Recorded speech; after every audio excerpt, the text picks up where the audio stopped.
विलंबित रात्रि रे युवकों को हत्या करा जाई मर शरीर को डेंगापदर रास्ता कड़े एक पोखरी रे फिंगी देइछथि दुर्बृत्त। गंजाम जिला कुकुड़ाखुंडी ब्लॉक अंतर्गत लांजिया ग्रामर युवकटीर बेक कटा जाई हत्या करितबा प्राथमिक तदंतरु जणा पड़िछि। मृतकों नाम लांजिया ग्रामर शिवाशीष चौधरी। शिवाशीष चौधरी को रात्र 11 घंटा समय घर डाकी हत्या करितबा परिवार लोक अभियोग करिसेंति।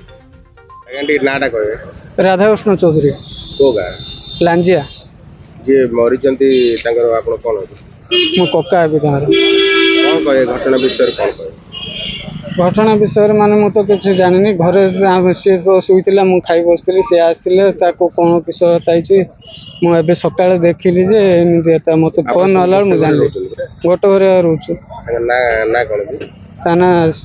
शिवाशीष चौधरी से केतरा हबो डाकिला बेले 11:30 इंदे हो आपण सतले खाइ बसतिली आपण कोन व्यवसाय मु गोटे दुकान रे होलसेल दुकान रे रहछि से के डाकितले कोन जानि से मानन को मु तो चिन्नी एता बोला बरे तार से केते मु खाइ बसतिली बाहर के थिले एता थिले मु तो देखिनी घरे कहै नथि आपण कोन केते जण आस्तिले कोन संग के कोई रीडा कि बाइक रे आस्तिले मु घरे खाइ बसतिली आ मु तो देखिनी बाहर 3-4 जण थिबे बाहर 3-4 जण थिबे गोटे जण 2 जण खंडे आसी ताको डाकी सुईथिला उठेई धरी व्यवसाय पत्र करथिले ना से पर जार ना कोन संदेह करथले संदेह माने मु तो किछ जाननी घर हां कोन किस होईथि संग साथी ताई कोन किस होईछि कोन नै हमें तो जाननु ना मु कोन कोई पचारले नै नै तारो केमदी हत्या कराय छि कोन देखिले ना एबे देखिलु ना पुडे माडा होईछि कोन होईछि एबे तारो बेको माड होईछि आ ओडे कानो पाखो एडीएल भी माड होईछि इंदी आ से दिडा को जणा पड़ पिलेंडिया लोक तांको ने के कोन तांके करथिए सेता हम कहले हम जानि हम तो गोटे घरे जाए देखो एबे आमे समस्त मिसी रहउ छथि आपण कोन कर छथि आपण और घर कोन समस्त कोन जान छथि पूर्व शत्रुता किछि नथिला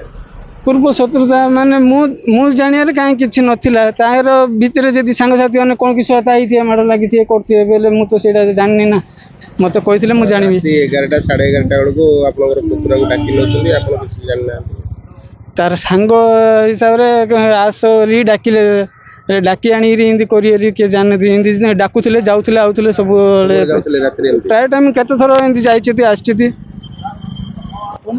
संग साथी डाकी छलना करी एता करछथि मारछथि। डेंगापदर ग्रामर एक पोखरी रही सेठी मर शरीर पड़ता देखि स्थानीय लोक पुलिस को जणाइथिले।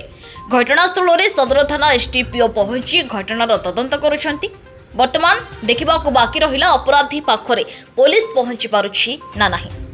ब्यूरो रिपोर्ट खबर उपरे नजर। जदि आपंक आम भिडी भल लगा तेब आम चैनल को लाइक शेयर और सब्सक्राइब करने को जमा भी भूलु नहीं।